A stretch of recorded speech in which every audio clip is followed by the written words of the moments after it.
Assalamualaikum warahmatullahi wabarakatuh. Kami akan mempresentasikan hasil diskusi dari kelompok kami dengan judul Bentuk-bentuk pelayanan BKDS. Disusun oleh kelompok 3, Sugeng Tri Armoko, Aldi Suendra, Buritama Utari, dan Nur Afif. Anda harus mengetahui bidang BKDSD. Kami akan jelaskan di slide selanjutnya. Bidang bimbingan pribadi, bidang pelayanan yang membantu peserta didik dalam memahami, menilai, dan mengembangkan potensi dan kecakapan, bakat dan minat, serta kondisi yang sesuai dengan karakteristik kepribadian dan kebutuhan dirinya secara realistik. Jadi bidang ini bertujuan untuk membantu peserta didik dalam mengenal diri sendiri agar dapat menjadi pribadi yang baik dan dapat mengambil keputusan tentang dirinya sendiri.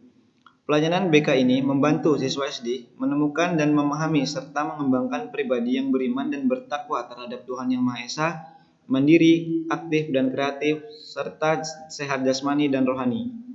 Bidang bimbingan sosial, bidang pelayanan yang membantu peserta didik dalam memahami dan menilai serta mengembangkan kemampuan hubungan sosial yang sehat dan efektif dengan teman sebaya, anggota keluarga, dan warga lingkungan sosial yang lebih luas. Bidang ini bertujuan membantu peserta didik dalam memahami diri sendiri, kaitannya dengan interaksi dirinya dengan lingkungan dan etika yang didasari dengan budi pekerti luhur dan tanggung jawab sosial. Pelayanan BK ini membantu siswa SD dalam proses sosialisasi untuk mengenal dan berhubungan dengan lingkungan sosial yang dilandasi budi pekerti luhur dan rasa tanggung jawab. Bidang bimbingan belajar. Bidang pelayanan ini membantu peserta didik mengembangkan kemampuan belajar dalam rangka mengikuti pendidikan sekolah atau madrasah dan belajar secara mandiri. Peserta didik dalam mengenal, menumbuhkan, dan mengembangkan diri, sikap dan kebiasaan belajar yang baik untuk menguasai pengetahuan dan keterampilan sosial dengan program belajar di sekolah. Pelayanan BK DSD ini membantu siswa SD mengembangkan kebiasaan belajar yang baik dalam menguasai pengetahuan dan keterampilan serta menyiapkan untuk melanjutkan pendidikan pada tingkat pendidikan yang lebih tinggi. Bidang bimbingan karir. Bidang ini bertujuan membantu peserta didik mengenal dunia kerja agar dapat menentukan kemana selanjutnya mereka akan melangkah setelah lulus dari dunia sekolah dan mengetahui potensi diri yang dimiliki agar dapat diterapkan dengan kehidupan serta dapat membaca peluang karir yang tersedia di lingkungan sekitarnya. Bimbingan karir adalah suatu proses bantuan, layanan, dan pendekatan terhadap individu, siswa atau remaja agar individu yang bersangkutan dalam mengenal dirinya, memahami dirinya, dan mengenal dunia kerja merencanakan masa depan dengan bentuk kehidupan yang diharapkan untuk menentukan pilihan dan mengambil suatu keputusan bahwa keputusannya tersebut adalah paling tepat sesuai dengan keadaan dirinya, dihubungkan dengan persyaratan-persyaratan dan tuntutan pekerjaan atau karir yang dipilihnya. Ruslan Agani. Pelayanan BK membantu siswa SD dan memulai mengarahkan diri untuk masa depan karir. Bidang bimbingan ini memuat pokok-pokok materi berikut. 1. Pengenalan awal terhadap dunia kerja dan usaha memperoleh penghasilan untuk memenuhi kebutuhan hidup. 2. Pengenalan. 3. Pengenalan dan pemahaman diri secara awal berkenan dengan kecenderungan karir yang hendak dikembangkan. 4. Orientasi dan informasi sederhana terhadap pendidikan yang lebih tinggi. Pemberian materi bimbingan karir untuk siswa-siswa SD pada umumnya dimaksudkan untuk 1. Mengembangkan sikap positif terhadap jenis pekerjaan. 2. Membawa para siswa untuk menyadari betapa luasnya dunia kerja yang ada. 3. Menjawab berbagai pertanyaan para siswa tentang pekerjaan. 4. Menekankan jasa dari masing-masing jenis pekerjaan. Informasi pekerjaan untuk siswa kelas tinggi SD perlu diperluas dan diperkuat. Hal ini bertujuan agar mereka memahami bahwa pekerjaan ada di mana-mana, di tingkat desa, kecamatan, kabupaten, provinsi, maupun di tingkat pusat, dan bahkan dunia. Pada tingkat perkembangan itu, siswa mulai membandingkan pekerjaan-pekerjaan yang ada di desa dan di kota atau di daerahnya sendiri dan dari daerah lain. Jenis-jenis layanan BK. Yang pertama, layanan orientasi. Layanan yang memungkinkan peserta didik memahami lingkungan baru, terutama lingkungan sekolah dan objek-objek yang dipelajari untuk mempermudah dan memperlancar berperannya peserta didik di lingkungan yang baru.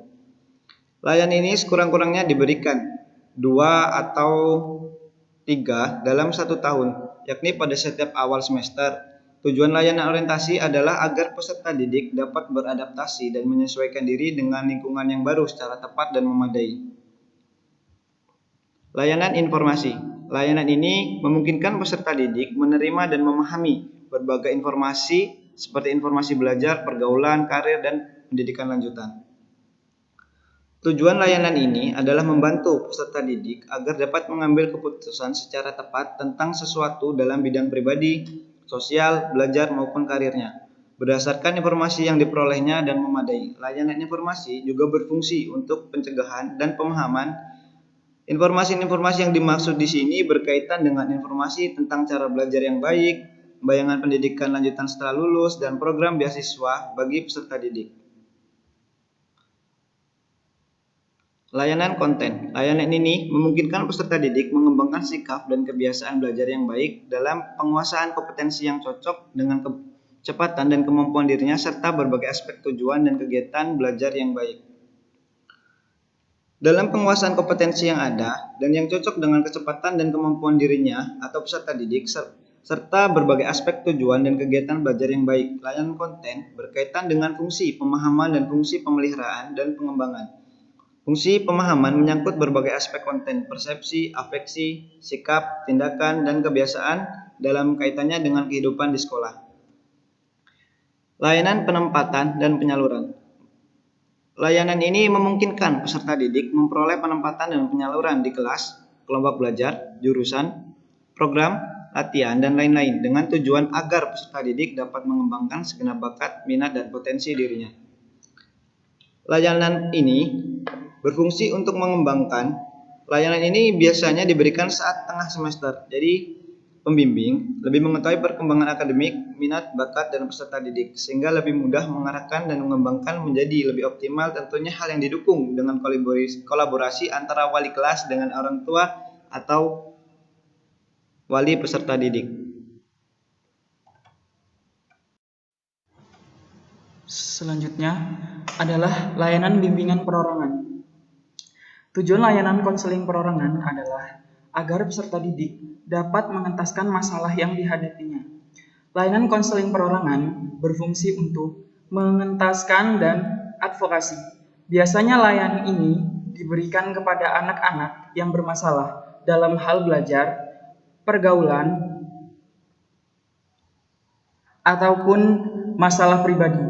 Terkadang ada peserta didik yang menghampiri gurunya untuk bercerita. Dalam hal ini, peserta didik terbuka untuk menceritakan masalah dan pembimbing pun dengan mudah memberikan solusi dan pengarahannya.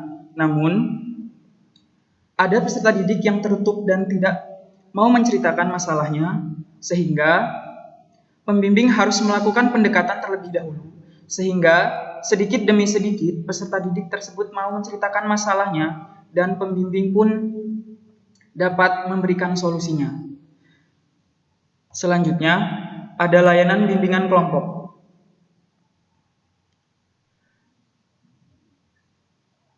Bahasan topik tertentu untuk menunjang pemahaman dan pengembangan kemampuan sosial serta untuk pengambilan keputusan atau tindakan tertentu melalui dinamika kelompok. Layanan bimbingan kelompok berfungsi untuk pemahaman dan pengembangan layanan bimbingan kelompok terkait dengan fungsi pencegahan, yaitu berperan dalam mencegah berkembangnya masalah atau hambatan melalui pemahaman berbagai situasi dan kondisi. Lingkungan terbinanya hubungan dan komunikasi di antara anggota kelompok sehingga dapat membantu pengembangan diri pribadi, mengembangkan sikap dan komitmen pribadi dan berbagai kemampuan dalam pengambilan keputusan. Untuk layanan ini, pembimbing dapat memberikan suatu tugas atau permasalahan yang harus diselesaikan oleh kelompok. tujuan pemberian masalah di sini yaitu untuk menunjang kehidupan sehari-hari baik individu maupun sebagai pelajar, anggota keluarga, dan masyarakat. Selanjutnya, layanan konsultasi. Dalam melaksanakan layanan konsultasi, guru bimbingan konseling bisa bekerja sama dengan instansi terkait, LPTK, psikologi, psikiater, dan dilaksanakan di kantor tempat praktik konseling. Layanan konsultasi ini terkait dengan fungsi pemahaman, pemeliharaan, dan pengembangan, yaitu untuk membantu peserta didik dan atau pihak lain, orang tua, wali, peserta didik, memperoleh wawasan, pemahaman, dan cara-cara pemecahan masalah maupun hambatan yang ditemui sesuai kondisi lingkungan di sekolah. Selanjutnya, mediasi. Layanan konseling yang dilaksanakan oleh guru bimbingan dan konseling terhadap dua pihak atau lebih yang sering dalam keadaan saling untuk menemukan kecocokan sehingga menjadikan kedua pihak atau lebih saling bertentangan dan jauh dari rasa damai. Layanan mediasi terkait dengan fungsi pencegahan, yaitu guru bimbingan dan konseling berusaha menjembatani atau membangun hubungan di antara peserta didik dengan tujuan membantu tercapainya hubungan positif dan kondusif guna memperbaiki hubungan antara personal.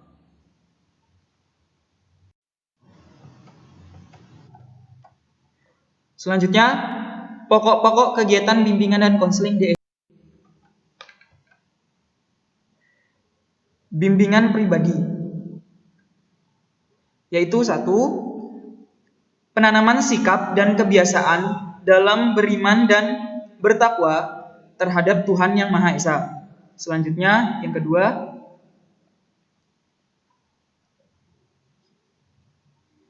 pengenalan dan pemahaman tentang kekuatan diri sendiri dan penyalurannya untuk kegiatan-kegiatan yang kreatif dan produktif baik dalam kehidupan sehari-hari di sekolah maupun perannya untuk di masa depan.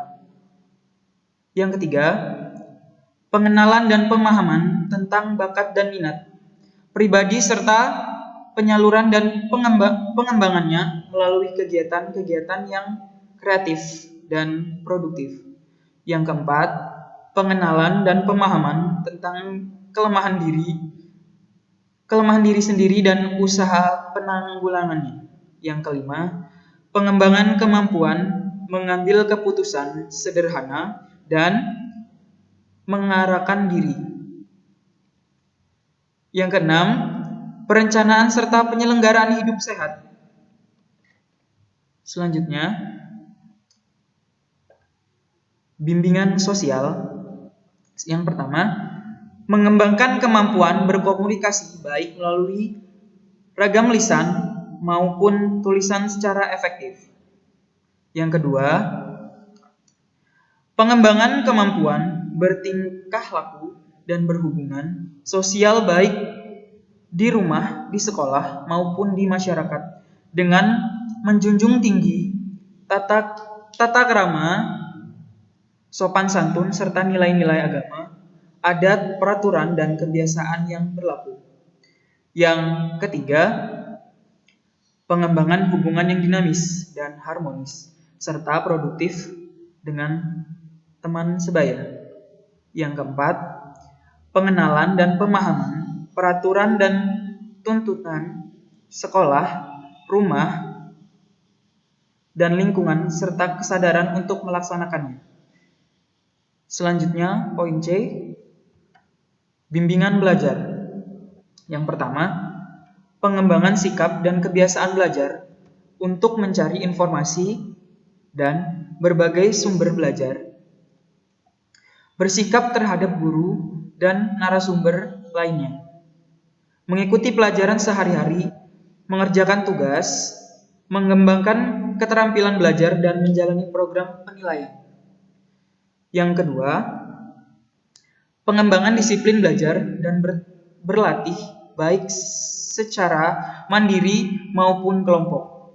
Yang ketiga, pemantapan dan pengembangan penguasaan materi belajar di SD. Yang keempat, orientasi belajar di sekolah lanjut tingkat pertama. Untuk selanjutnya, poin D, bimbingan karir. Pengenalan awal terhadap dunia kerja dan usaha memperoleh penghasilan untuk memenuhi kebutuhan hidup.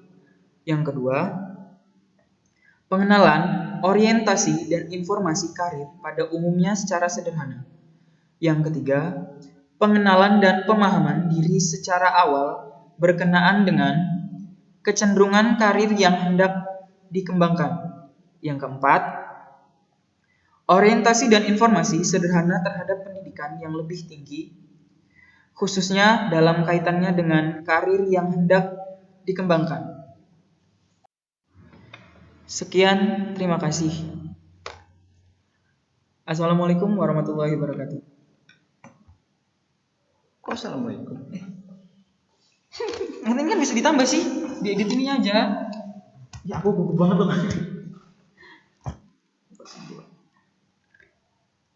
Coba ya. Mana bagus ya aku dengerin suara.